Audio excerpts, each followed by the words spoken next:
Welcome to the Winged Wheel Podcast. Here to talk all things hockey are your hosts, Brad Crisco, Ryan Hanna, and Evan Lobsinger.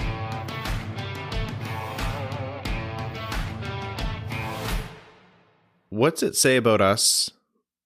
And this shouldn't be a surprise at this point to anyone who's been listening for a while, but what's it say about us that we are capping off a Valentine's Day evening by recording an episode of a hockey podcast together with all our respective partners, girlfriends, wives, not, hanging out with us? It's your fault. It's my fault. What? I don't work tomorrow? I don't work tomorrow. I don't work tomorrow. Well, what are we doing here, boys? I don't know what your guys' excuse are, but I got two. One, I have children, so by it's 18 after 8. We're tired in this house. Our day is over. And two, my wife hates me, so no pressure. Already, Brad? Oh no, she's hated me for a while. She's a saint. You know what I actually just said? I was about to make a joke where I was going to say, oh, Evan and I told you at your wedding, you have to last 5 years before you make her resent you. It's been. Oh, it's past 5 years, buddy. Yeah, you got to keep up here. Which, leads into my next point here, which is less important than Valentine's Day. Happy Valentine's Day, everyone. And happy Sunday for those of you who don't care about Valentine's Day. Yesterday marked 6 years of the Winged Wheel podcast. That was yesterday. Wild. Yeah, that was yesterday. I was going to do a post, and then I was like, by the time I realized it, I was like, and then tomorrow's Valentine's Day. Is it something worth celebrating? It depends on which Twitter user you ask. No, we'll put out a post. We'll put out a post tomorrow. But yeah, 6 years, and it's a sign that things are going well, that we still care and love each other so much that we're hanging out on Valentine's Day. Meanwhile, I think the last two messages in our group chat before we started this episode, in order, was me saying "K to yourself, bitch" to Brad, and Brad sending me the middle finger emoji. We're doing great, folks. That sounds about right. That is on brand. Welcome to the Winged Wheel Podcast, where the only red thing on the screen is Brad's face. I'm Ryan Hanna. I am the human version of the middle finger emoji, Brad Crisco. And I'm Evan. In this episode of the podcast, we actually do have plenty of hockey stuff to talk about. The Red Wings had a fun game, a great win. Probably the best game of the year that one of the best games of the year that we've seen from them. And then a loss before that, but we'll get to all that. We'll be talking about specific players, their performances. The big news today of DeKeyser being waived, which was kind of a shock to people, and related. Hirose was sent down. We'll talk about all those moves. We'll get into the rumblings and the rumors regarding the draft lottery. It has been 0 days since we've had a draft lottery related conversation on this podcast, and somehow it's always new content. And then I think that'll take us probably to overtime before we jump in there. So I'm happy we're starting with talking about the Red Wings first, and the win, especially before we get into the draft lottery, because that's going to be frustrating as hell. Oh yeah, it's we can't have an episode where we don't piss and moan and then piss everybody off. We can't. No, we're not allowed. This is how happy thing. No, for teams who are middling or a good team, but the cliff is coming, and you're like, my team needs to go through a rebuild. You just have to understand this is how a rebuild works. You're not allowed to be happy at any point. I shouldn't say happy. You're not allowed to be fully happy at any point during it. You have to suffer it out. That way, in 10 years, give or take, when the Red Wings win a cup, we can all sit here and put on our smug face and say we powered through it.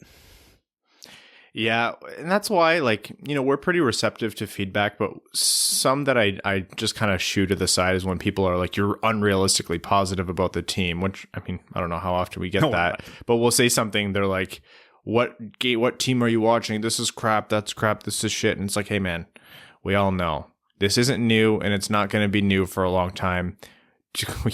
For everyone's own mental health, we need to just find the positives. And hey, you know what? The Red Wings gave us some. But first, let's talk about the 3-2 loss on Thursday to Nashville before we jump into the Saturday game. So that was where They lost with 1 minute left in the game.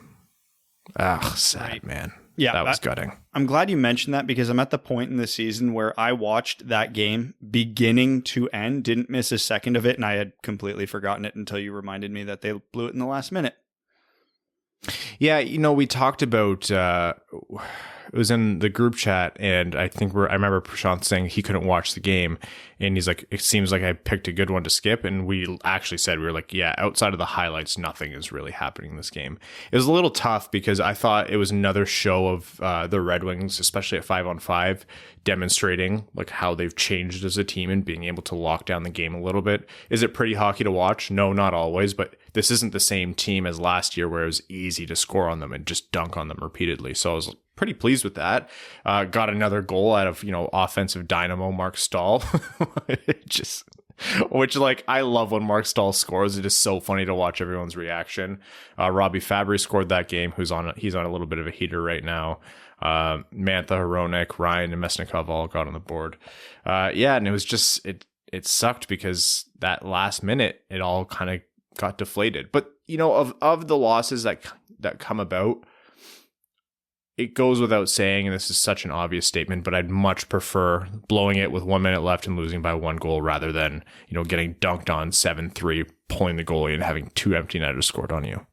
Yeah, this is what we hoped for at the beginning of the year. We know the team's going to be bad. Please be competitive. They chose a boring way to do that, but whatever, they're doing it. And they were in that game the whole time, and they were not losing in that game really until 50 something seconds left. And it was a point shot. Like, so as much as I want to sit here and rail on Blashill for having Franz Nielsen out in the last minute of a tied game, goal wasn't his fault. Goal wasn't really anybody's fault. It was a point shot that went through traffic. That play happens 100 times a game. This one just happened to find the back of the net.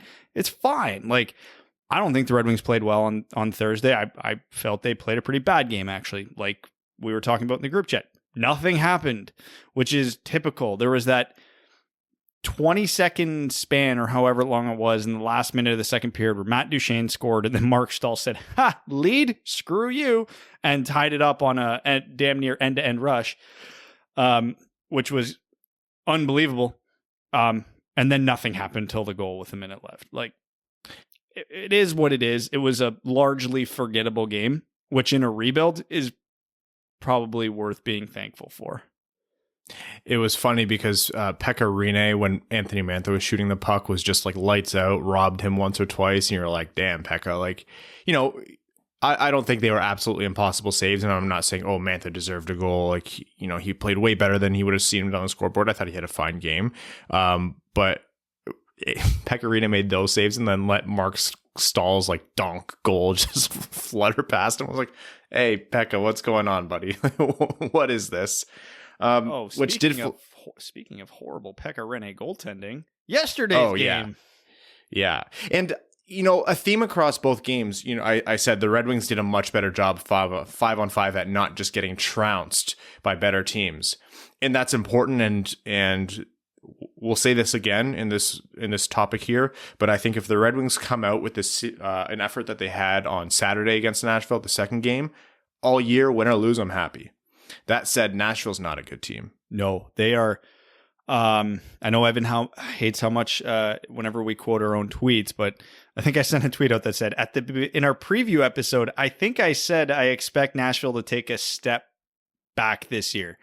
That was probably the biggest understatement I made in that episode. They are bad. Capital B, bad. They are much like Detroit, bottom of the league in both special teams. 5-on-5, they do nothing. They don't have, outside of Philip Forsberg, Victor Arvidsson, and Matt Duchene, they do not have a lot going on up front. And you could say, well, yeah, they have Philip Forsberg, Victor Arvidsson, and Matt Duchene. I would argue Anthony Mantha, Dylan Larkin, and Tyler Bertuzzi are better. I think Forsberg's the best of the three, but I think by and large, I'd take the Detroit trio. Their once proud blue line isn't all that great beyond Ryan Ellis and Roman Josi. Now, to be fair, I don't think Matthias Ekholm played which obviously hurt them, but still. And what we thought would happen to Chicago is happening to Nashville, where they can't get a save. So I'll get the negative out of the way first, because Detroit was the better team. They played a good game. They deserved to win. It was really a 4-1 game. Nashville scored a garbage time goal with half a minute left when it didn't really matter. But a little too late. Yeah, but if we're being realistic here, 2 of the 4 Red Wings goals don't go in the NHL. Adam Ernie's end-to-end Pavel Datsyukian rush was almost a carbon copy of Datsuk's rush up until the backhand, which shouldn't have went in.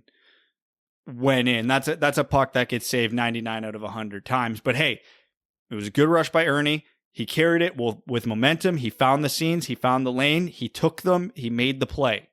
Just to get to the point where he even could take that backhand is a great play by Ernie. So I don't want to take anything away from him despite Rene gifting him that shot. And then Glendening's was even worse. He was on a worse angle, and where it hit Rene, I'm pretty sure Rene got it and almost put it through his own legs. Like, it was crazy how that thing ended up in the net when you watched the slow-mo replay. Those 2 goals don't go in an NHL game, and I can't stress that enough. So even though it was a quote-unquote big Detroit win, it really wasn't. That game, all things being cool, probably should have ended 2-1. Because the Robbie Fabbri goal was a legit goal on a great play by Hirose and Filppula. Felt weird to say. And then Anthony Mantha's is a goal. That shot is a goal that goes on every goalie in the NHL every time he takes it. That was the perfect shot coming down the left wing. High, short side on the goalie's blocker side. Nobody in the league's getting that. So those were 2 honest goals. And even Nashville's 1 goal is pretty lucky. Mark Stahl put it in for them. So, not like they didn't catch a break on that one. That's a scoring streak from Mark Stahl. Exactly. That's things were going too well for him. I knew it was going to happen. I knew something like that would happen. Yeah. So getting the goals out of the way, Detroit controlled the play in that game more often than not. There was a point, I think Detroit was out shooting Nashville late in the second or early in the third, 24-9. Did you think there was a world in which Detroit would ever be out shooting a team by that number at any point in the season? Never in a million years would I have predicted that this year, and good on them for doing it. And I have made a promise to myself and to everyone that I will compliment Blashill when he deserves it.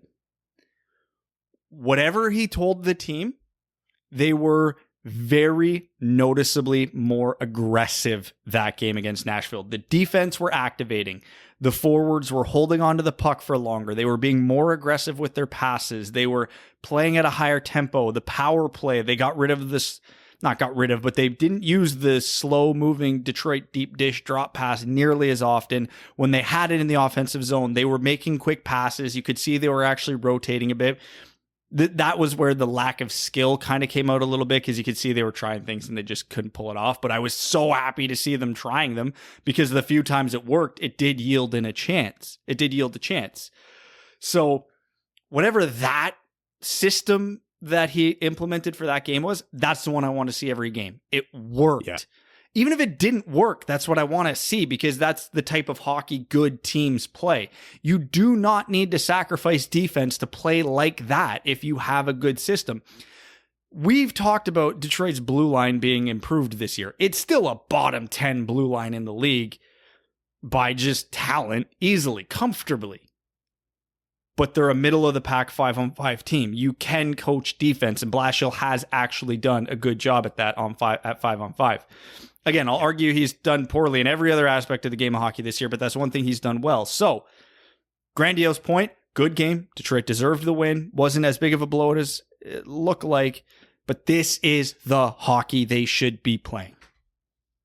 Yeah, you said it wasn't actually a big Red Wings win, and you're completely right on that, but I just want to qualify that and say, relative to what we can expect from the Red Wings right now, I think it was a big Red Wings win. We constantly preach. I mean, I can just end the statement right there. We constantly preach, but we constantly preach about what success means for a rebuilding team. And it's just putting out an effort where when the other team is maybe not as good overall, like Nashville's not as good, or let's say you're playing the other team and they're playing down to your level for whatever reason, they're having an off night. I'm thinking of like the one game they played Dallas or Florida or something. I can't remember who it was, where they were very clearly playing down to Detroit's level. And then their goalie is letting in stinkers and their goalie's off. I want the Red Wings to play to a level where they beat those teams, about half the time. And that's what we saw. I mean, Nashville's not a good team. They only beat them by one goal off a, like Brad said, like it was a point shot, just happens at the end of the 2 goals? 4-2. In the first game? Oh, sorry. Yeah. Third time. Yeah. The first game was 3-2. They only lost by 1, and in the second game, the 4-2 win, really a 4-1 win. Don't count the garbage goal, whatever. So yeah, I'm happy with the effort. Watching the energy with Luke Glendening back in the lineup is great.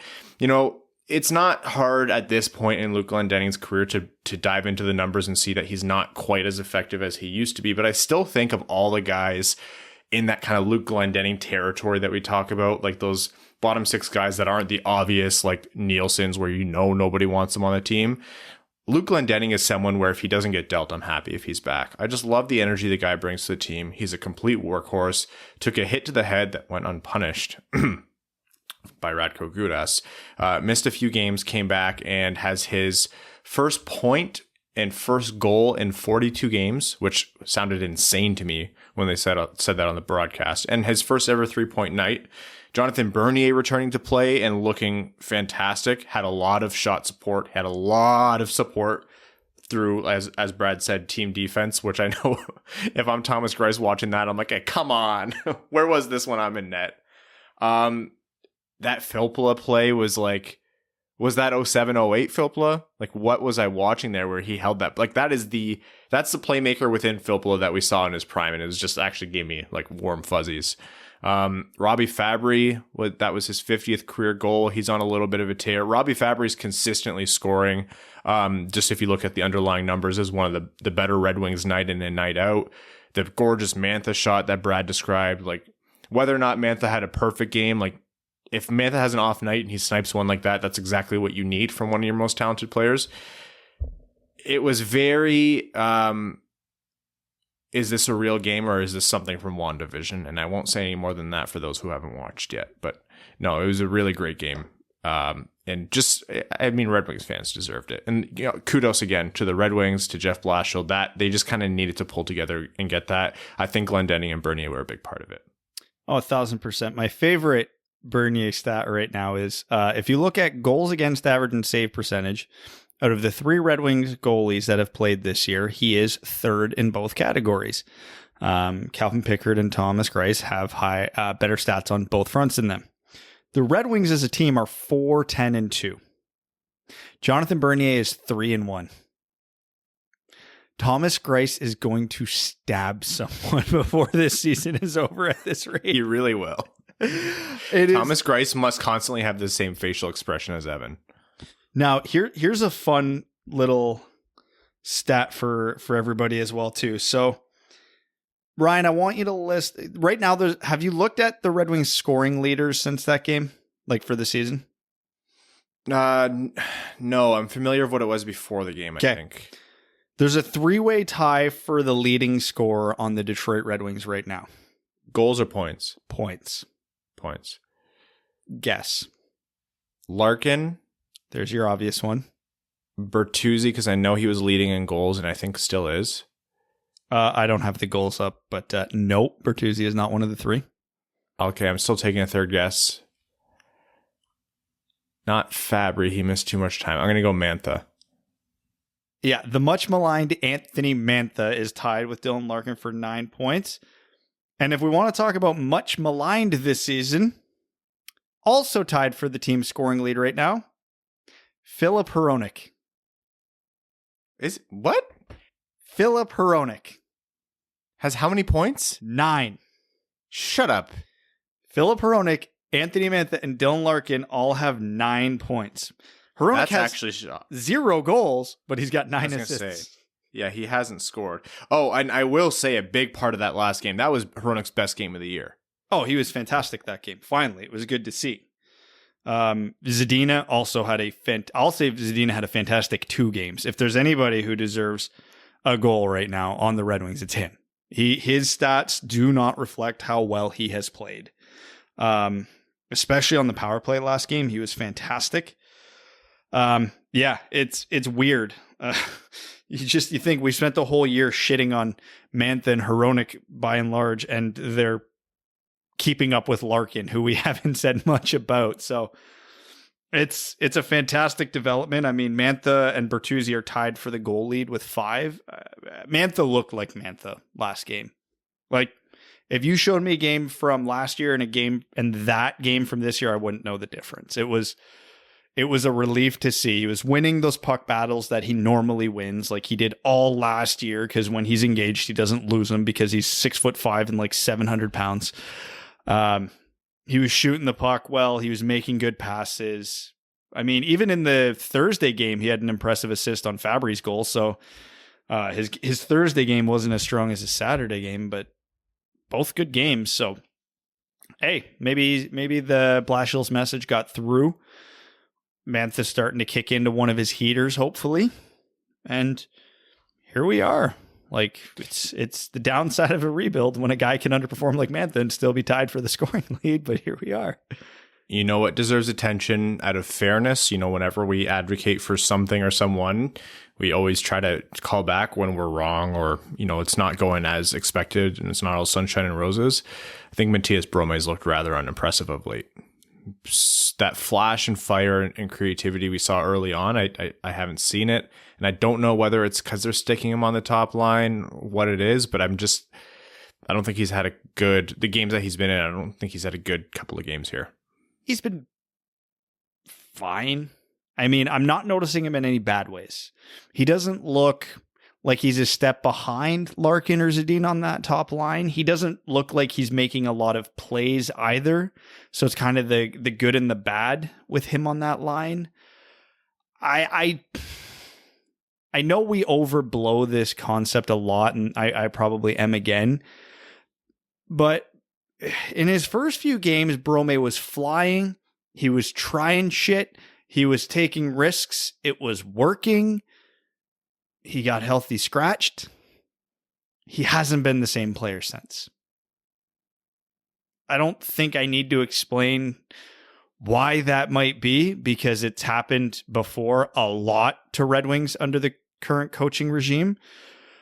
So I don't know, because that seems like a little too simplistic of an answer, but I noticed it, and I noticed it a few games ago, and it hasn't improved. So I think it is too simplistic of an answer, because what is something that we always talked about with Brome? He's a grown man. He's not like a young kid. He's like, 26 years old. He comes in, he can play and pick up and play the pro game, and that's what we see right away. So I don't know if I really buy the whole healthy scratch thing. Like, and also in this season's NHL, what's healthy scratching? You're sitting for a couple nights. Sometimes breaks between games in a regular season is that much time. So I don't know.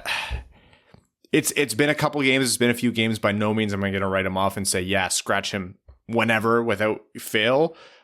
We've seen the talent there, but if we're going to celebrate him and what he was able to do, and we said this, he's overdue, I think the process behind getting the points has gone away, and he still has no points to show for it. So would like to see more from him. Who knows? Maybe it's he can't keep up with the Larkin, Zadina, or whoever's on the top line. Maybe that's just he doesn't have it there. He needs a little bit more of a Fabbri center. Yeah, maybe. Again, in my opinion, he hasn't been bad. He's just not been noticeable. I'll still advocate, because I'm not noticing him in bad ways. He's still a step above the numerous mistakes I see from Gagne or Filppula or Nielsen every game. So he by no means should he be coming out of the lineup. But yeah, I'm hoping to see him start trying some things again, start taking a little more risk, start holding the puck a bit longer if he needs to, because that's what he was doing. And he's not. And that could just be a confidence thing. I mean, Buddy's got 0 points so far this season when he should have at least 5 or 6 given the chances and he's had. He's absolutely snake bitten. A crossbar, a bunch of posts, some big saves on him. Like, yeah, he's got to be gripping his stick pretty tight at this point, but we'll see where it goes. And if we're calling out individual players that we've noticed good or bad, I think one player we haven't talked about a lot on this podcast, and not that he's kicking down any doors or the savior of the team, but one guy I notice a lot in a good way who doesn't get talked about, Christian Juice. He's been good. I think he's not great defensively, but he's not a train wreck. Like, he's competent. He's amongst that Red Wings defensive group that's keeping them halfway decent at 5-on-5, but he makes stuff happen in the offensive zone. He's almost like if he was Madison Bowie, but not tragic outside of the offensive zone. Because he's walked some guys in the offensive zone. He's not afraid to activate. He brings the puck into the slot a lot. Any space the defense gives him, he takes, which is not something you see from any other Red Wings defenseman, not even Hronek, where if he gets a step on the guy or he sees a lane, he steps into the slot. And I forget, was it against Chicago where he undressed 2 guys, ended up with an empty net, and whoever the Chicago defenseman was got it with his skate like it was an unreal save and it wasn't even a goalie? Like, that was Christian Juice at his best. So I'm not sitting here and saying he's the savior of the team or anything, but he's been good for a waiver pickup. He's come better than advertised. Well, and that segues well into our next point. Christian Juice coming in, playing well, justifies his spot in this lineup night in and night out. Someone who's been out for a couple of weeks and today was waived, Danny DeKeyser. Waived, sent down through waivers, him and his year and a half remaining at $5 million per year. This is very shades of Yzerman finally waiving Jonathan Ericsson last year, where everyone was like, whoa. Knew it should happen, but kind of surprised it did on the Red Wings. Should it happen? I don't know. I mean, as much as Mark Stahl's been a fun story at points this year, he's still an adventure. I'm not saying DeKeyser's been better than him, but I'd hear the argument. I don't know. I know that DeKeyser's not good anymore. And I know that's largely not his fault. It's injury related, mostly. I know the Red Wings are saying he's been available to play for games, but he's also still a little banged up. I don't know if they were just saying that to kind of take the pressure off Danny for not playing. And then that way teams, if the fans and the media don't pile on the poor guy for getting healthy scratched. But yeah, so I've got, there's basically in my mind 3 reasons why this could have happened. One, and probably the most likely, he's bad. Yzerman doesn't want him on the team anymore, which, fair. I won't argue if that's the case. Not that Danny DeKeyser's been the biggest issue on the Red Wings, but he sure as hell hasn't been much of a positive contributor over the larger part of the last 4 years. 2, he knows that with that contract, he's not getting claimed and taxi squad. You need to put bodies on the taxi squad. Doesn't matter if they're young or old. We always laugh with Hirose and Giovanni Smith and so on and so forth going in under the taxi squad because they can't get claimed on waivers because they're not eligible.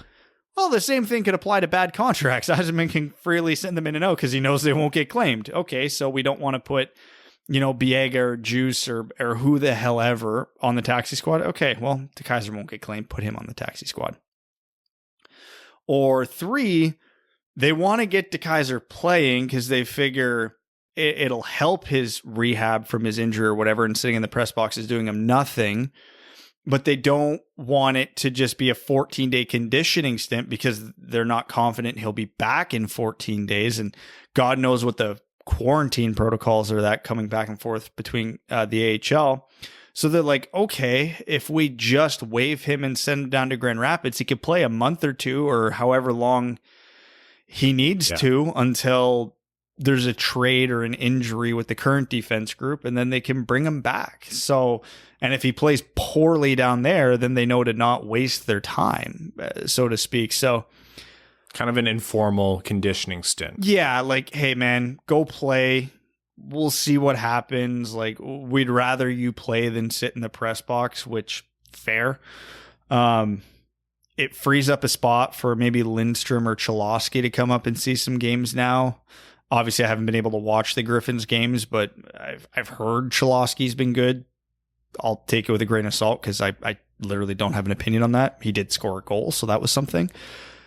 I don't know. I don't know what's going on with DeKeyser. I know none of it's good for him. And I know it's not good for his long-term outlook with the Red Wings. I think it's pretty simple, honestly, and maybe this is just, the doomsayer in me, but, he's 30 now. He's been mired by injuries, back injuries, which, Red Wings fans don't need to look further back than the previous captain, Henrik Zetterberg, to know what that can do to a career. This was a guy who is never a great skater, doesn't have a great offensive game to rely on, and so if he's debilitated by back injuries, his fundamentals and his positioning are off because he's rusty, because he's missed so much hockey over the past few years. I don't know. I think it's not going to realign for Danny DeKeyser the same way we've seen him. I don't think we're going to see an effective Danny DeKeyser as a, middle pair defenseman on the Red Wings before the end of his contract. And I would love to be pleasantly surprised. I thought there was a chance of that happening, but I think this is the right step, whether it's, hey, Danny, you're just not good enough for this lineup. We need to get Juice. We need to get Cholowski. We need to get Lindstrom, even Biega up for some games. These roster spots are too precious. If it's that, I agree. If it's, hey, we're not going to send you down for just a 2-week conditioning stint where you don't need waivers. We're going to send you down for longer so you can get your feet back under you because it's been a long time, and then we'll see from there. I think that also makes sense. But regardless, I think it's the right move. It's been a long time since DeKeyser was the guy coming out of college where every team lined up to get him. He basically, I think he went to Toronto.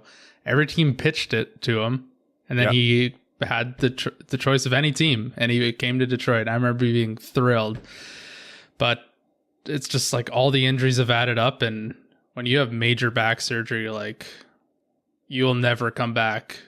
Like not even 75%. Like it takes an absolute miracle to come back from any back surgery. So it's sad for Danny DeKeyser, and it's sad to see sort of what we've sort of fallen off significantly and what he could have been, but we need those roster spots. Oh yeah, we can't whinge and whine about Giovanni Smith not coming in every night and then be precious about Danny DeKeyser's roster spot. I see your point, Brad, about Mark Stahl, but you know what? Like he's eighth in the team in scoring. He's tied for second in defensive scoring. You gotta roll those guys out 20 minutes a game. Oh yeah, doesn't matter whether it's because Stetcher's propping him up or not, or what have you. Between the handshake agreement that's very clearly in place for Mark Stahl to say, hey, we need veteran leadership, you'll get the ice time, waive your no trade clause to come to Detroit, and the fact that it's hysterical when he scores, I agree. Keep Mark Stahl in over Danny DeKeyser. Will it move the needle one way or the other? No, they'll both let in bad goals. At least it's funny when Mark Stahl scores. If Mark Stahl scores 10 goals this year, I'll get a jersey. Amazing. He'll bring you into the locker room, COVID protocol and everything. If Mark Stahl scores 10 goals, I'm not fully confident any Red Wings going to score 10 goals this year. I didn't say it would be possible. Anyways, I'm sure there's going to be more developments to come soon. If anyone... the likelihood of Danny DeKeyser getting claimed, I'd say 1% at best. I don't see it happening. If it is, it'll be a gift from whoever you pray to. But by all rights, he's going to clear. We'll see what moves come after that. In other waiver news, some guys were sent from the taxi squad down to the Griffins, including Taro Hirose. Stings a little bit because I would still love to see Hirose up in Detroit, but with, roster jam, and I use that because players are not being moved when I think they should be sent down.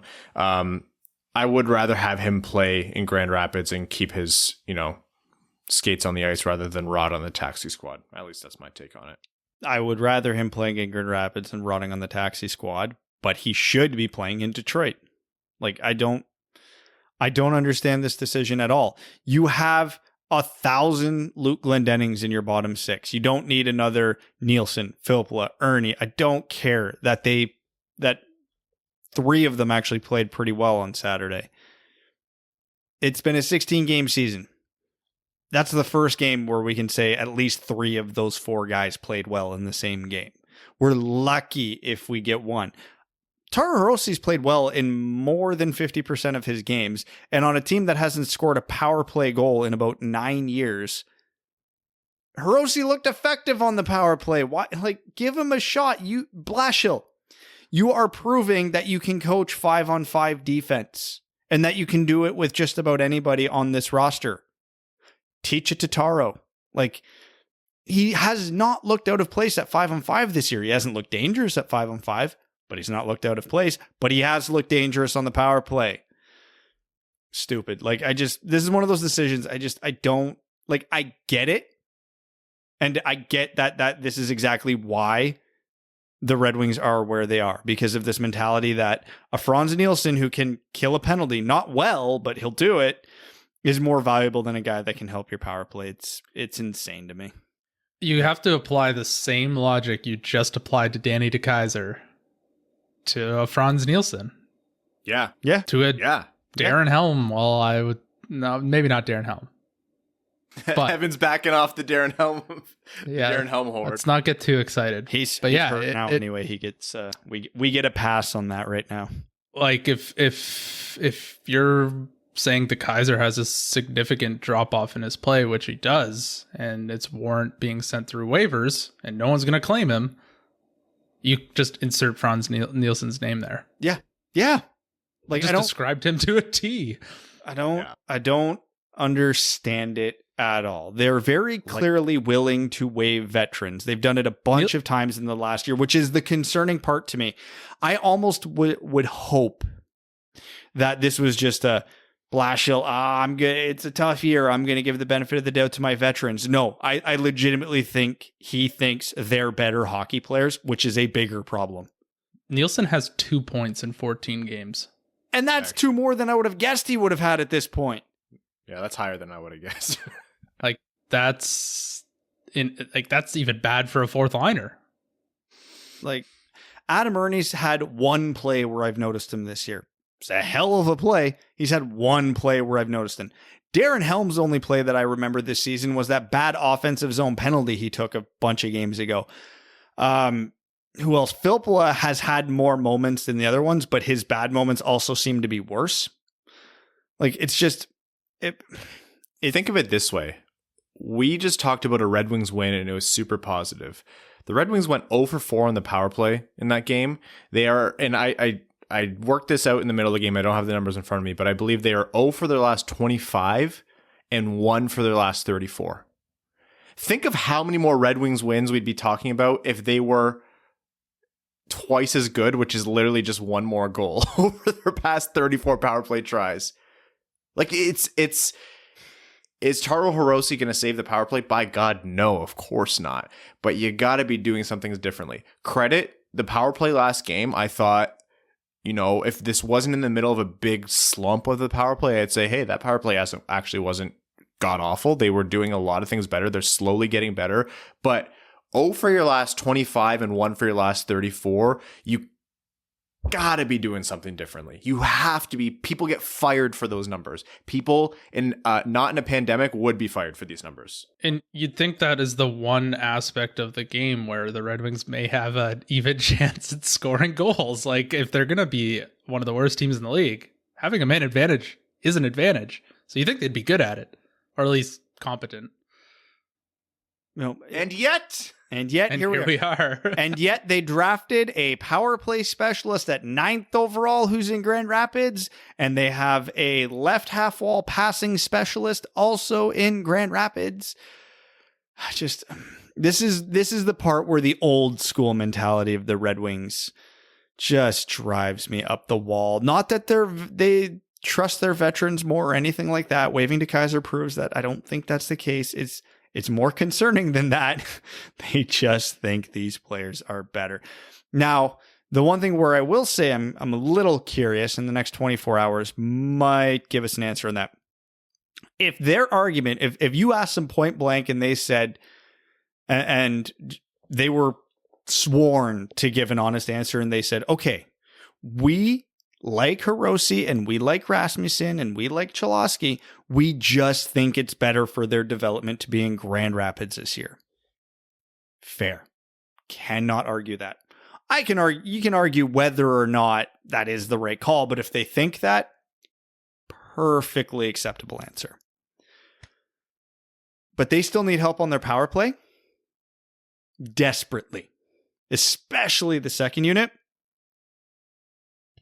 Right now, if I'm Detroit, and we're going to circle back to the waiver wire, I'm looking long and hard at Alex Galchenyuk on that waiver wire. He's not great. He's not great. He's not going to change the franchise, but he will help you in one aspect. Eighth and it's time is the charm? Yeah. He's produced in the NHL, not like crazy third overall numbers. I think Alex Galchenyuk's one of those victims of he's held to the standard of his draft pick and not who he is as a player.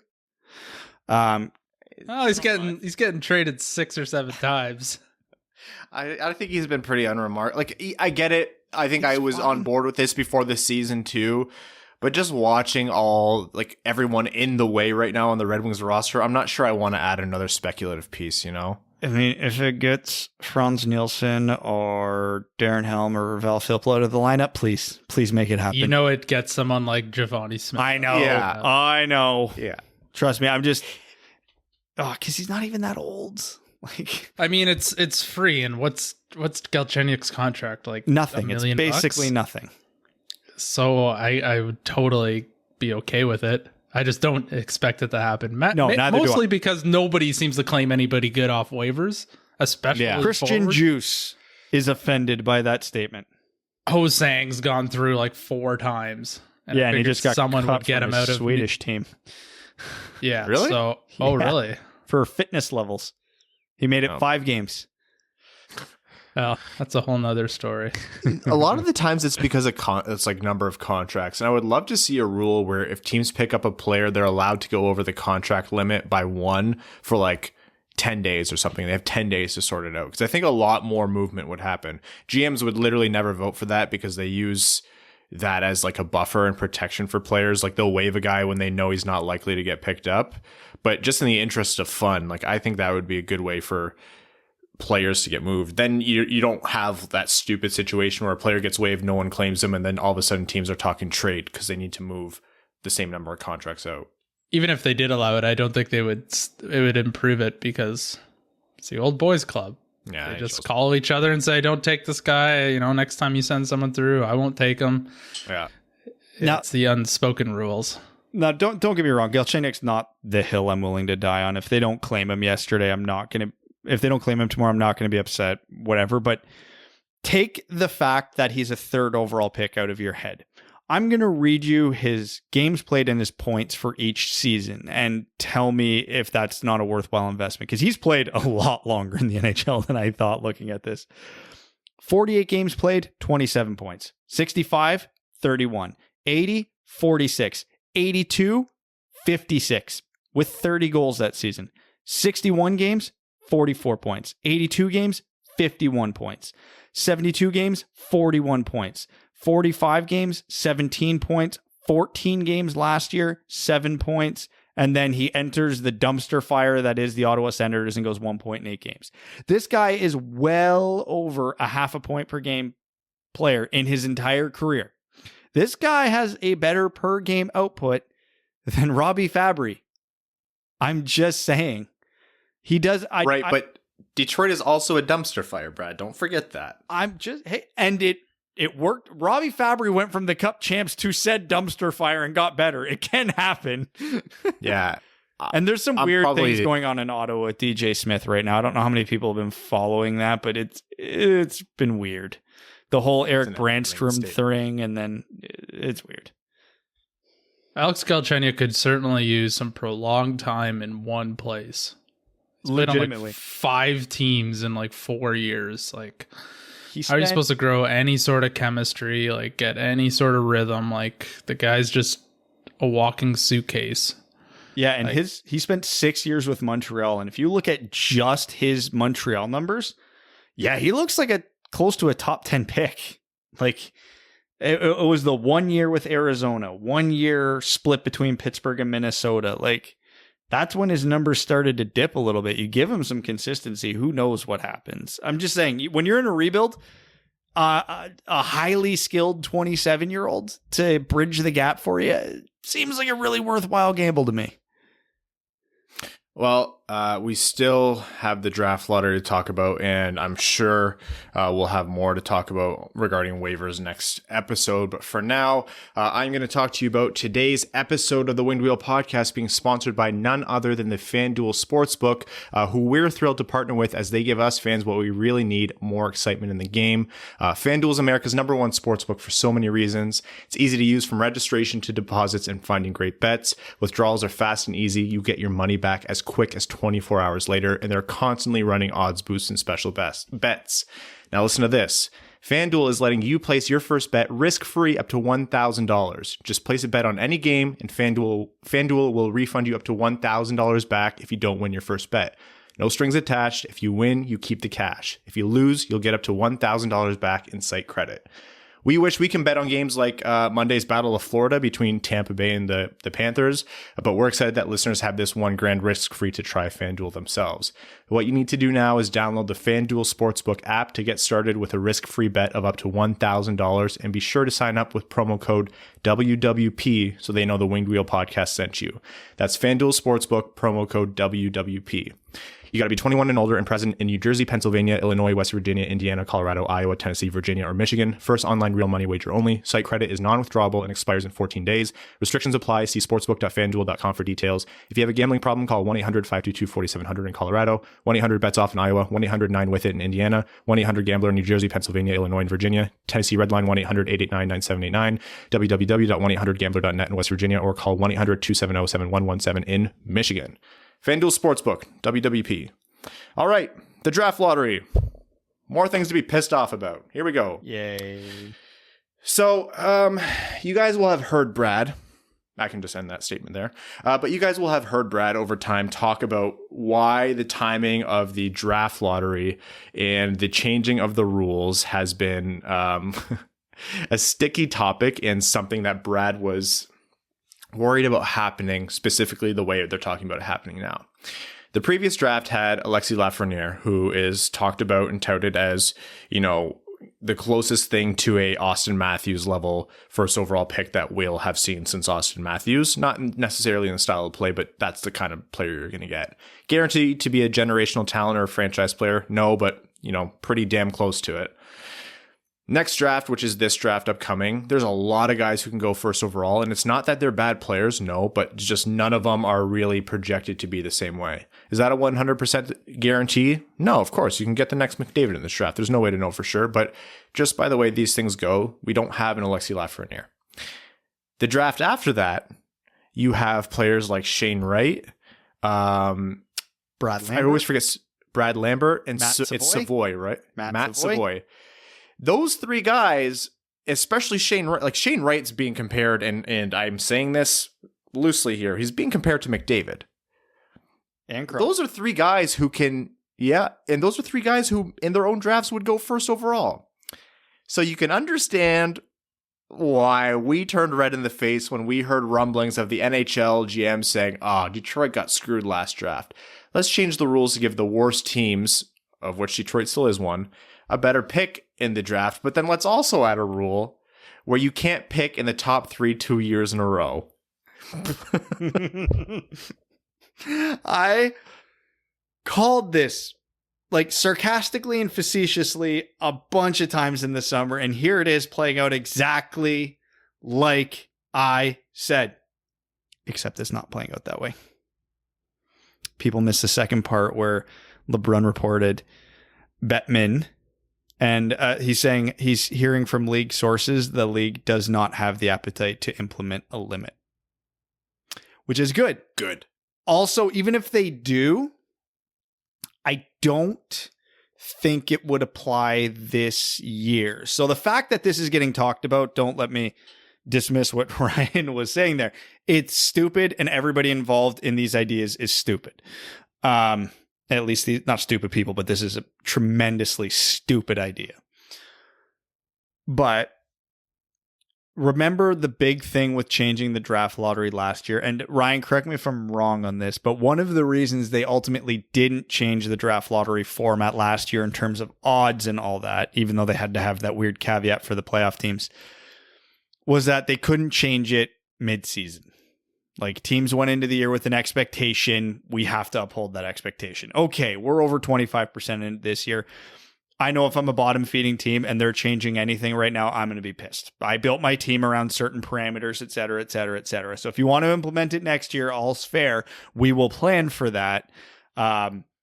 But this year you can't, because if I found out that if the Red Wings won first overall this year, but wouldn't be eligible for first overall next year, right now, if I'm Steve Yzerman, I'm on the phone trying to trade for every 1-year superstar imaginable, because I want to pull my team as far away from that draft lottery as possible, because I would rather a small chance at Shane Wright than a guaranteed first overall this year, because there isn't a huge gap this year between first and like 9th overall. And literally, it's that weak of a top heavy draft, but that good of a draft for depth. That's why we've said all year, we don't care if the Red Wings improve this year from a draft lottery standpoint. It really doesn't matter. All picking first this year really gets you as positional preference if you want. Now, we are going to spend the next 6 months splitting every hair imaginable with these prospects. I am going to fight for some guy over another guy for number 2, but keep in the back of your mind that we are literally splitting hairs all year on this. Now, here's the reason I think this is stupid, because it's easy for me as a Red Wings fan to sit here and say, how dare you prevent us from getting Shane Wright? Well, this could be a rule for the next 20 years. So, of course, the NHL is not going to look at this in such a short-term fashion. The idea that teams tank and thus you need to have this ridiculous and awful lottery situation they have right now is way overblown. This is the Matt Duchene offside goal. The examples that get touted for why you have to have a lottery like this is when the Pittsburgh Penguins got Mario Lemieux, which, let's not forget, was in the mid 80s, and in the 2014-15 season where the Buffalo Sabres and Arizona Coyotes went nuclear trying to get Connor McDavid and Jack Eichel, which arguably is going to go down. The 2015 draft is going to go down as maybe the best draft in modern hockey history. So yeah, of course, teams were going to be a little more aggressive with Connor McDavid sitting on top of the draft. We're not going to see another Connor McDavid in the draft for a long, long time. Shane Wright might be pretty damn close. His 15-year-old season in the OHL statistically was better than Connor McDavid's, but I don't think anybody's saying he's going to be Connor McDavid. Plus, if we're talking playing style, he plays a lot more like Sidney Crosby, but I digress. Look at a lot of the teams that are bad right now. The Detroit Red Wings, the Los Angeles Kings, the San Jose Sharks, the Anaheim Ducks. They all got bad organically. They were all very good teams for a very long time. And then they got old. And now they're bad. That's not tanking. The Detroit Red Wings haven't tanked. They've gotten bad and they've sold pieces at the deadline. That's not tanking. Teams that are just outside of the playoffs sell pieces at the deadline. Why should they be punished? Why should the Red Wings be punished for trying to hang on to their playoff streak and trading off their prospects and their draft picks to keep that streak alive? Why should the LA Kings be punished for winning 2 Stanley Cups and then keeping their core together and aging out? Why should the Anaheim Ducks get punished for Ryan Getzlaf getting old and Corey Perry getting old and then they're having to buy him out? They shouldn't. They were loyal to their players and they were competitive for a very long time. Yes, now they are bad. And yes, now all these teams are consistently at the bottom of the standings. That's not tanking. There is one team you could argue right now in that window that you could say is tanking, the Ottawa Senators. They traded Mark Stone, they traded Matt Duchene, they traded Erik Karlsson. They traded all their superstars. Okay, that's not great. And I can understand why people and teams and managers would go, we do not want a reward for the Ottawa Senators for the crap they're pulling. To which I say, that's fair. I understand why you don't want teams to do what the Ottawa Senators are doing. I agree you don't want teams doing what the Ottawa Senators did. But here's the thing. You can't punish the Ottawa Senators without punishing the Ducks, Sharks, Kings, Red Wings, etc. You can't. You have to take the good with the bad, and every once in a while, you're going to get a Connor McDavid or a Sidney Crosby in the draft, and teams are going to go nuclear. So be it. It's a necessary evil. Look at what's happened in the NHL with offside reviews because they overreacted to 2 bad calls. To me, like, I will still argue the best lottery or the best draft system is just reverse draft order. If a team wants to be so bad that they can't dig out of it, that's their problem. Remember how I was saying the Arizona Coyotes and the Buffalo Sabres went nuclear for McDavid and Eichel? Neither of those teams have made the playoffs since, and one of them got Jack Eichel. There's a risk in going that nuclear. You can get the player and still be bad. The Edmonton Oilers have made the playoffs twice with Connor McDavid. It's by no means a guarantee. So if teams want to do it, fine. And then you have to factor in, okay, like you can even look at the Red Wings right now. They are a team that is very bad and has been bad for a while.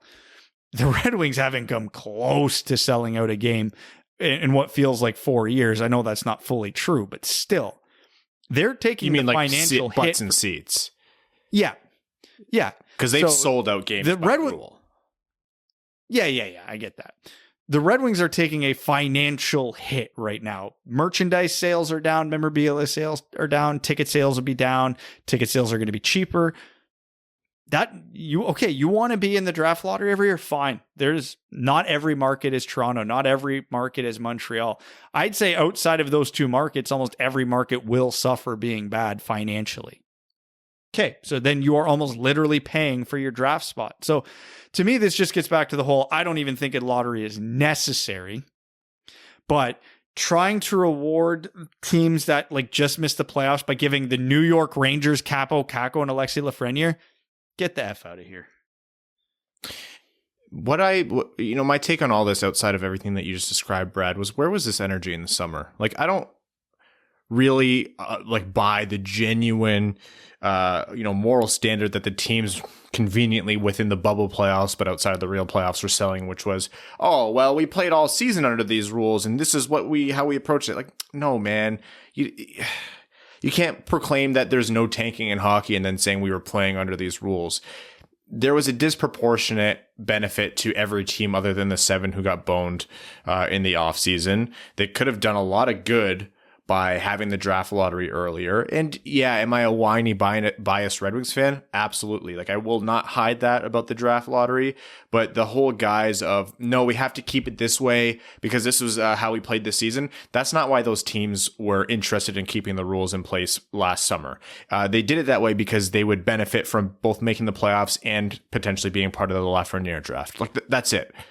There's no, moral high ground here. They were doing it to serve their own benefit. And that's why I am not shy about the fact that I think the Red Wings should have been favored. I think those 7 teams should have been favored. And for the reasons Brad stated, whatever they land on, I hope they don't just... The NHL's best talent is tripping over their own feet and falling on their face. Even when they're running, they're trying to run on their way to do good. They just constantly fall on their own face. And I don't want to see them bungle the draft lottery again. Simplify it. Don't do the whole term limits thing. Or if you do, stick to the same standard, have a lead in time. Don't have it apply to the season. Have it starting next year, whatever. Regardless, there's going to be a lot more to come on the draft lottery. There's going to be more. They talked about things being imminent. So for the NHL, that could be tomorrow and that could be 6 months from now. Brad, you have a final? Yeah, I got so riled up. I even forgot to talk about you can't win multiple aspects of it, which is what started this all. There have been numerous teams, the Buffalo Sabres, the Edmonton Oilers come to mind, that you can be picking the top 2, top 3 over and over again and still be bad. Like, you still have to get the picks right. You still have to develop the players. You still have to put a team around them. I don't understand why people are so averse to teams getting multiple good players. If you are that bad that you are in the bottom 5 of the league year after year, you have bigger problems than what the draft lottery is going to afford you. But if you are a team that is on the right path, but you're lacking star talent, like look at Detroit's exact problem right now that the draft lottery has put them in. They are lacking the star talent to be truly good. Even if Zadina becomes what we hope Zadina can be, if Seider becomes what Seider's going to be, if Raymond becomes what Raymond's going to be, they're probably still not a contender. That's the cold reality of it. They have to hit on almost every one of their top 10 prospects right now to be a contender in the next 5 years, 10 years. Like, they're in a bad spot. But if, again, I love Lucas Raymond and, you know, I love Moritz Seider, but if Lucas Raymond and Moritz Seider are Alexi Lafreniere and Jack Hughes, this organization's in a much different spot right now. That's the reality of it. They're still bad. They'd still be out of the playoffs this year, but now we can see a reality where they contend in 5 years. So I don't know. This is exactly one of those things to me where we all saw that game where Buffalo fans were cheering for an Arizona goal in a game in Buffalo, and the NHL went, that can never happen again, and went way too far the other way. Like, when other teams are saying, yeah, Detroit got shafted last year, you know there's a problem. No NHL team wants to help out another NHL team. And when they're calling out Detroit by name, saying, yeah, that should never happen, you know it's a problem. And to get to Ryan's other point, because I'm getting way too long-winded here, you know why this energy is here now, but it wasn't in the summer? Because these bubble teams don't care. They don't care if they pick 1st or 8th this year because they know it doesn't really matter to them. They know this draft is shaping up like that. I'm not saying this is one of the teams that complain, but like hypothetically, you're Minnesota right now. If we get the 3rd pick or we get the 9th pick, whatever, we're not going to go to Gary Bettman and scream till we're blue in the face because we need to be in that draft lottery or yada, yada, yada. They don't care. They know that if they're going to change it, this is the year. And bless all these teams' hearts. They think that they know they're bad this year, but they think they might be better next year. So they're not worried about next year's draft lottery. It's fine. All right. You want to change it? Yeah. Well, maybe we won't get Owen Power. Maybe we'll get Brant Clark instead. It's fine. You guys do what you got to do. And on that note, before anyone's head does pop off their shoulders, let's jump into overtime because most definitely we'll have more reasons for either frustration or, hey, we can hope for a miracle and maybe this actually benefits Detroit. We're going to jump into overtime, which, of course, first and foremost is brought to you by our Patreon supporters. The Winged Wheel Podcast Patreon is what supports the show and keeps it running. So we appreciate all of our wonderful supporters, and we're going to start with their questions and comments. Andrew Bohan says, Luke Glendening got 3 points in a game. Is it time to start planning for the apocalypse? Yes, it is. What 3 DVDs are you taking in the shelter, and what snack food are you stockpiling? Oh, I don't know if I own a DVD anymore. Snack foods, beef jerky. I'm a big sucker for beef jerky or chips. 3 snacks. I'm going to go with Reese's Peanut Butter Cups, Reese's Pieces, and yeah, I'll pick some chip just to cancel out the sweet with some salty. Doritos, cashews. It doesn't matter after that. DVD, 3 copies of Goon on DVD. Mike Franklin says, pushing the 2021 draft back and stacking it with 2022, yay, nay, or trebucket. In all seriousness, is there any benefit to the Wings from this? I mean, yeah, the benefit is that the scouts might have a longer time, but we talked about it previous episode. I think we are also of the opinion that it has its negatives as well. For the fans, it's a little long between drafts. Anyways, we'll see what they decide. A night in with Ryan Hanna that says, hello all, I just wanted to thank Terry today for coming in on the night in podcast and complimenting me on having a movie podcast on the movie section. Thankfully he agrees that shredded cheese, you guys are pieces of shit, that shredded cheese should not be on poutine and that it's correctly offside and not offsides. My darn autocorrect must have kicked in last week. Final announcement is the expansion of the Winged Wheel broadcast network starting soon. We'll have Shooting for 69 with Evan talking about golf and hockey cards and sniping bars with Brad. I prognosticate that these will be massive successes. Tune in next week as we compare the untouchables in French and English. You guys are weird, man. Sean Chavarella says, hey guys, they want to change the draft lottery again. I, for one, am shocked. Here's my pitch. All non-playoff teams still in the lottery. Still 3 winners. Same odds to win the lottery for each team. The difference is if you win the lottery, you move up 3 spots. If you're the second team winning, you only move up 2 spots, and the third team winning moves up only 1 spot. This still prevents tanking. Bottom teams are not guaranteed. Anyone can win, but bad teams are not punished, and bubble playoff teams only jump each other and not the truly bad teams. And for Detroit, we can still fall 3 spots, but only in more rare situations, so we all win. Please hire me, NHL. I don't mind that one. That's actually pretty good. I would, knowing the NHL, they'd probably do 4 or 5 spots just to make it a little more interesting. But yeah, I could see that. Kyle Williamson, who's a brand new patron, welcome Kyle, says, hey guys, just joined, enjoy the podcast a ton. Since the season is going to be piss poor to say the least, what about a look to the exciting future? Starting lineup for the 2022-2023 season. Is this a playoff lineup? I don't think we'll do a full lineup right now. Is this a playoff lineup? A lot would have to go right for that to happen. So right now, my guess would be no. Weekend at Bernier says, happy Valentine's Day to my favorite podcast. I juice you. Juice. You Christian juice us. Well, happy Valentine's Day to you too. My brain tries to figure that one out. Antonio Gracia says, what's the worst date you've ever been on? Hold on, Ryan. You don't get the reference there? Ralph Wiggum from The Simpsons? I choose you? Oh my God. Yeah, I was just reading it wrong. Antonio Gracias asked us, what's the worst date we've ever been on or worst gift we've received? I once went on a date to this coffee shop, this generic coffee shop uptown, and it was, they had a cake section. I guess they sold cakes, like desserts, and it was cool. Like, you guys know the one, Symposium? Oh, yeah. Yeah. And she kept talking about the cake, and I was like, all right, she likes cake. At the end of the date, we'd been there for like a couple hours. She's like, let's go look at the cakes. And I thought she meant she wanted to go pick one out to like eat, like get a slice and eat. I'm like, all right, 2 hours in, I'm trying to go home. Stood there looking at the cakes for 30 minutes, standing up, just staring at the stand, like fascinated by cakes. And like, yeah, they were decorated nicely, but like not worth all this time. She didn't buy a fucking slice. She didn't even buy the cake, just looked at it. I was like, I'm weird, and I think that's weird. I don't have any bad date stories since every date I went on before Crystal, I was very early in my high school. It was near the monkey bars. Honestly. Yeah, my last girlfriend before Crystal would have legitimately been grade 9. Like, that's horrifying.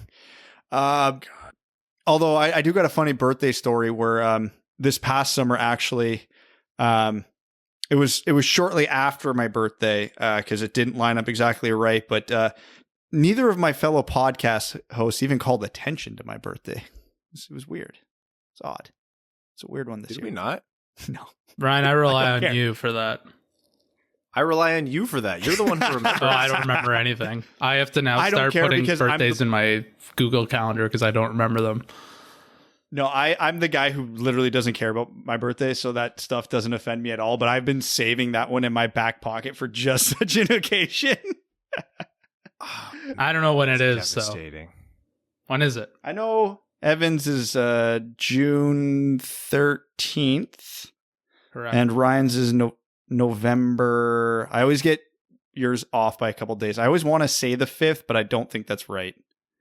No, it's the 4th. I know. Yours is in July, Brett. Yours is in- that's why I'm like I'm thinking about my golf game. I'm like 50 rounds into the year already.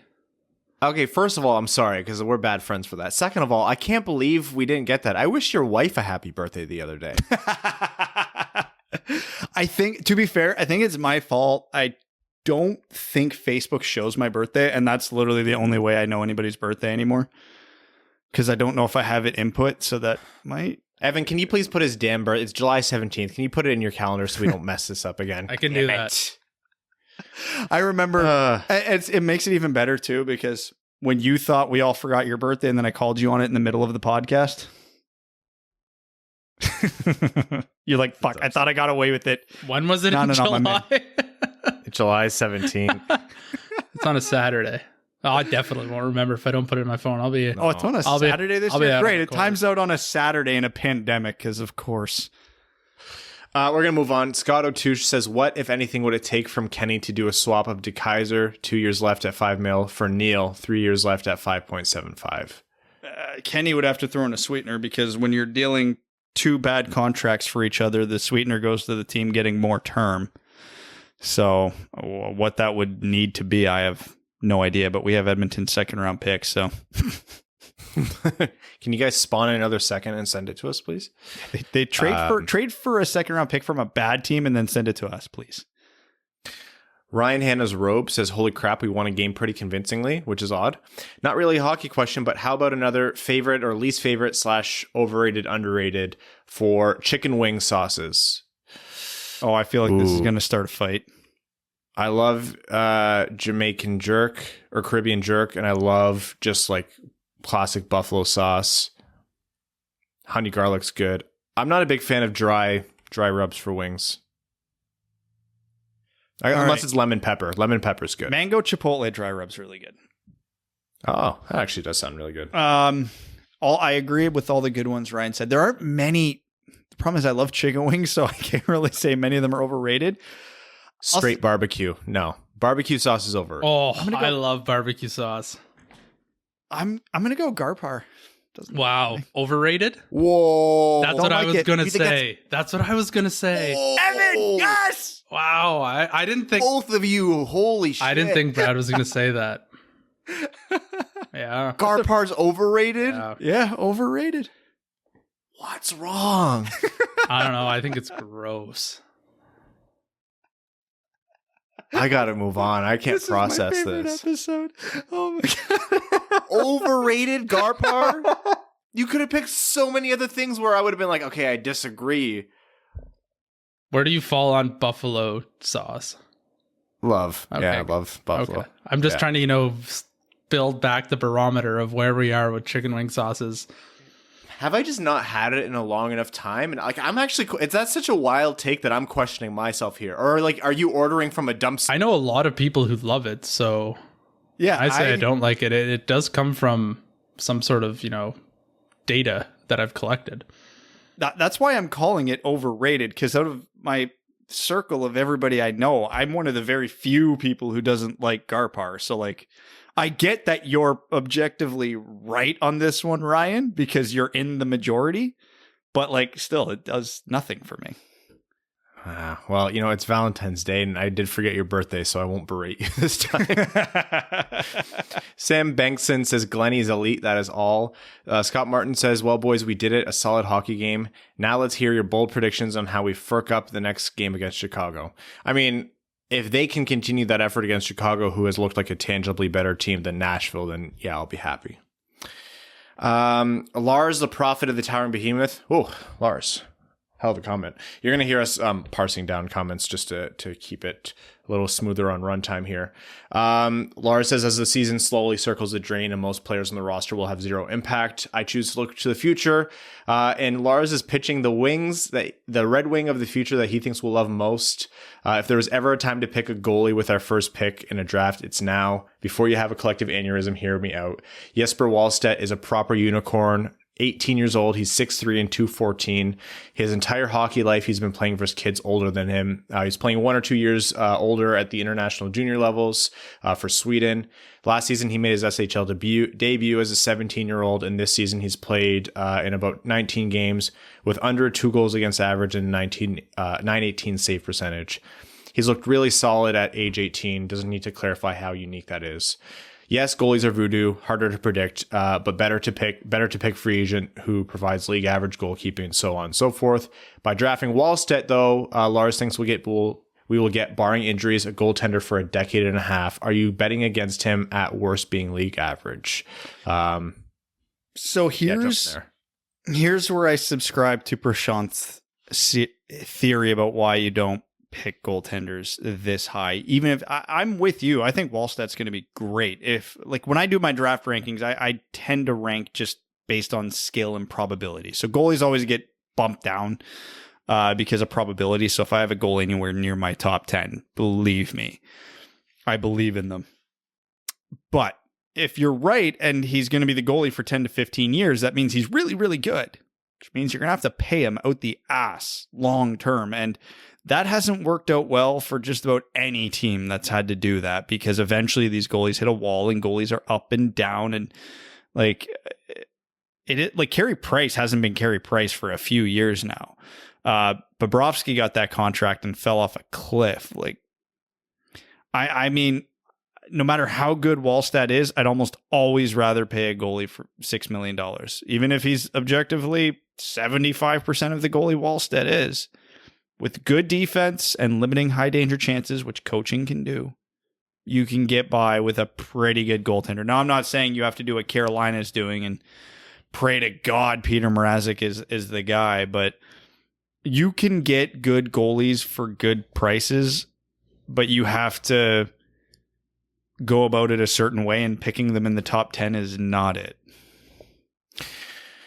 If the Red Wings get bumped down, let's say the Red Wings get bumped down to 5, 6, around there, and let's say we have 5 teams ahead of, or 5 players that we would love for the Red Wings to take, and everything else is meh after that, and they're 6th, I'm not opposed to just saying screw it and going Wallstedt, understanding all the very real risks that you just talked about. CNOD says, Ernie had an end-to-end crazy good thing that he established with Smith and having a good game. That having a good game doesn't mean you play the next, so at least we know we're scratching Ernie next game. Unreal personnel use. Splash always takes hot players out of the lineup. Galaxy mind. Proposed rule change. Bench penalties. Too many men and goalie penalties. The opposing team chooses who's in the box. What do you think? I like it. Could be fun. That's fun. Yeah. Like, it's funny, if you're playing Detroit, you're not throwing Larkin in the box. You're looking at who the hell is Larkin is our best penalty killer, but you're not throwing like Mantha in the box. You're taking the best penalty killer and throwing him in there. So if you're playing, I don't know who, like Dallas, you're throwing Radek Faksa in the box. It'd be hilarious to see the thought process on that. Also, do you think they're keeping Bobby Ryan for guidance for Sider or Raymond? Couldn't hurt. I think they're going to keep Bobby Ryan for as long as he's not getting a second or a third round pick in trade value. JD says, "Sup guys, I'm not over it. That was fun. Just curious if you guys thought about this or was asked about this before, but do you think Suzuki was offered in the Tatar trade, and if Holland rejected that offer? I love Joey V, but oof. No, I don't think Suzuki was offered. Suzuki has been highly touted the whole time. Tatar is not Pacioretty. Those would not have been the same deal." AJ Voss says, "I don't understand the coaching staff's fixation with Nielsen. You've talked about Smith and Hirose getting held to weird standards, but to me it seems like Nielsen has his own special standards even compared to the vets. DeKeyser got waived today, Filppula got scratched for a while, but Nielsen can be in his own league of awful and still play. If it's his intangibles, I'm sure they'd be just as apparent as if he was on the taxi squad, so why are we still giving him undeserved minutes?" I think it's that A on his chest. I don't think they want to scratch one of their captains, honestly. I mean, because I don't even know how, you never know what's going on in the room. So Nielsen could be a great room guy, but on the ice, he always just kind of looks bored. I mean, that might be his face. I don't know, but he looks bored constantly. The actual Terry says, "Hello, this is Terry. Even with better performances, I'm still of the opinion of fire Blashill. I know the likelihood of bringing in a replacement coach this season is low given COVID, but why not fire Blashill and bring up Bilesma interim? There'd be no COVID protocol impacts and it would send a message, then hunt for a replacement coach and assistants in the offseason. I'm of the mind that if you fire Blashill, Bilesma goes as well.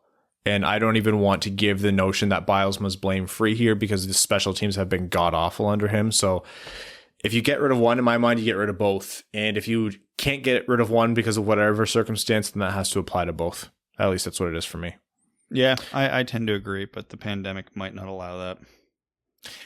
And then Terry finishes by saying, "Hello, everyone. This is Ryan Hanna for this week's inaugural episode of A Night In with Ryan Hanna.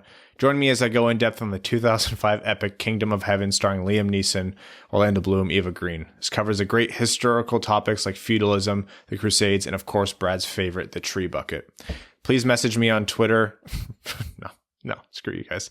Gerald McDonald asked a question about Scott Wheeler's rankings for Wings prospect on The Athletic. We're actually going to have Scott on to talk about that, so we'll save that topic. Ryan, the poutine connoisseur, Hannah, big Ryan theme this episode, says the only thing I enjoy more than bathing in a tub of gravy and rubbing cheese curds all over. You guys are, God, man. Which one of you is this? I'm trying to figure out which one of you this is watching elite sniper Ernie give his best impressions of Pavel Datsyuk. I also love critiquing my co-host's choice of food while I sip on subpar craft beer and let my wife do all the handiwork because I'm a lazy former defenseman who can't seem to get past the horrors of getting walked every game. Okay, first of all, she's my girlfriend. It's not my wife. Wow, that got way darker than planned. I guess I'll say something nice to make up for it. Ryan, I'm a very great host who deserves to take one podcast off from reading Patreon comments. Thanks, Evan, for taking over next week. Hey, thanks, Evan. Yeah, I'll take over next episode. No problem. Oh, Evan's not going to be here next episode. By the way, guys, next episode's going to be on Thursday, not Wednesday. I don't know when the shift happened from when they all turned on me to they all turned on you, but I'm enjoying it. I see why you enjoyed that when it was happening to me. It was much better when it wasn't hard on me. One day they'll turn on Evan. No, it won't. No, they won't. Let's be real. Justin Kraft says, Wings are red. This season's a journey. I love seeing Datsyuk dressed as Adam Ernie. Wow, can I get that framed? Steve Langerman says, hey guys, congrats on the sponsor. I'm happy for you dudes and so happy for us because now you can focus on getting the Detroit Deep Dish Drop Pass shirts out, maybe even a Wings and Pizza edition as well. Question, including the effects of the pandemic, which of the 4 major Detroit sports teams makes the most postseason/playoffs or makes the postseason/playoffs first? Oh, man. So I'm going to go Pistons here. Football's the easiest one to turn it around, but I think the Lions are further away than the other 3 teams, so I think that takes them out. Baseball's voodoo. I have no idea, so I'm not even going to guess them. Yeah, I think basketball's pretty top heavy, so everybody beyond the top 6 at least has a chance to crack the playoffs most years. So yeah, I'll say the Pistons. Yeah, I'm going to go Pistons. Off chance for the Tigers here. I think a lot still has to go right. But they've just been drafting near the top for so long. Tim Al 952 bunch of numbers. Oh, it's good day, Duds. I formally request that you stop blocking my clearly serious adding to the conversation accounts, which are 100% not burners. I mean, all I said was shout out to the podcasters. A bunch of bleeps. Anyways, it's time to evaluate the trade value of our players. Mantha, stocks up. Oh, he says stonks every time. Glenny, stonks up. DeKeyser, down. Svechnikov, up. Stahl, trading halt due to questionable press quotes. Did I miss anyone? Jersey time. Remember that Leaping Panther has been and always will be Florida's best logo. Did you guys see Florida's simplified Leaping Panther? Because I think that's a great compromise. No.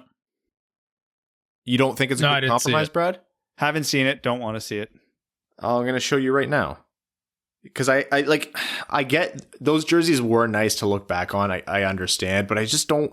I think the Leaping Panther's too over stylized. But what about this one? A little more simple. It's different. That looks like Joel Quenneville. Amazing. Sold. Spin-off podcast after reading some of Brad's tweets post-game, especially about Mantha's goal getting him through some long nights and his obsession with his stick. Surely the podcast is Playing With Your Own Stick featuring Brad Crisco. Evan's so done with this. Oh my God. If I ever do a hockey gear podcast, that's the title. Ryan Lee says if the 21 NHL entry draft gets moved to 2022, I'll be disappointed as a fan, but can't help but think that Eisman would want it. Detroit has a lot of picks in the first 3 rounds that they gave up assets to get and could help shape the Wings organization for years. They'd want the best shot possible to make an impact with those, and giving them another year to research could help them make the best picks possible. I hope they don't delay it, but I wouldn't blame Eisman for wanting it. So that's very fair reasoning. I'll argue the alternative on this. The Red Wings themselves have a very strong European scouting department, and their North American drafting as of late has left a lot to be desired. In a draft like this one, where it's a crapshoot and a lot of teams are guessing, the European teams have been playing a lot more, so the Red Wings European scouts will have a good feel for what's going on over there. Even there's a bunch of North American kids playing over there that now the Red Wings better scouts will have a look at, whereas the biggest hit is in North America, where the Red Wings haven't done well anyway. So this could cause a lot of Europeans to fall, which could actually yield a bigger windfall for Detroit because it's playing right into their strengths. Evan Beckner says, hey everyone, there seems to be some confusion among listeners as to whose voice is whose among the three of you. So as a longtime listener, I thought I'd help clear it up for people who don't watch YouTube. Oh. Brad sounds like he's only slept a combined 10 hours over the last 3 years. Evan sounds like he looks like Shea Weber. And Ryan sounds like his Twitter profile pic was actually a submission for the part of Chaldean hipster on the next season of Letterkenny. I mean, you're not wrong, but also screw you.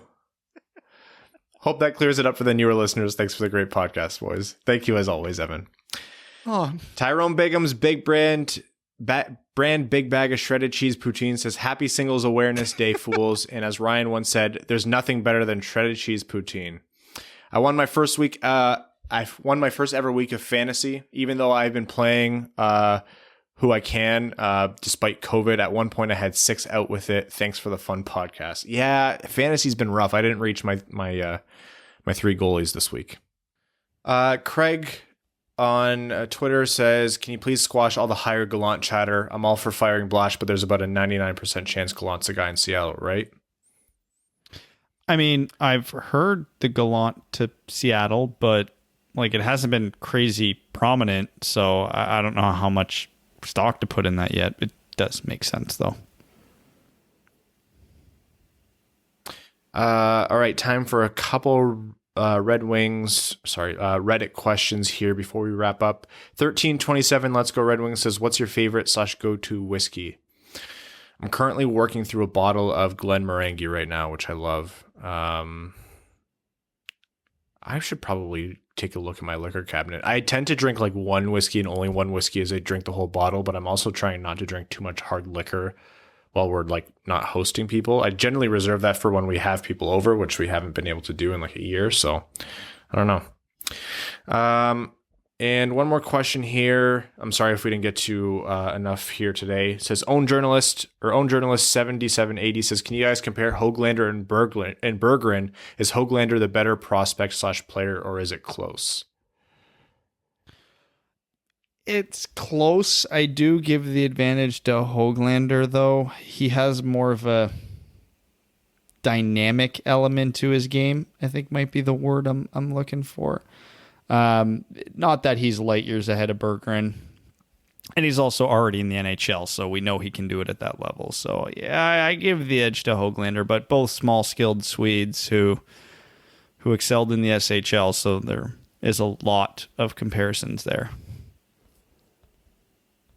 All right. And as our internet connections are giving up on us, we are so going to wrap up this episode of the Winged Wheel podcast. Thank you all for tuning in. Remember, next episode is going to be Thursday instead of our usual Wednesday for the season.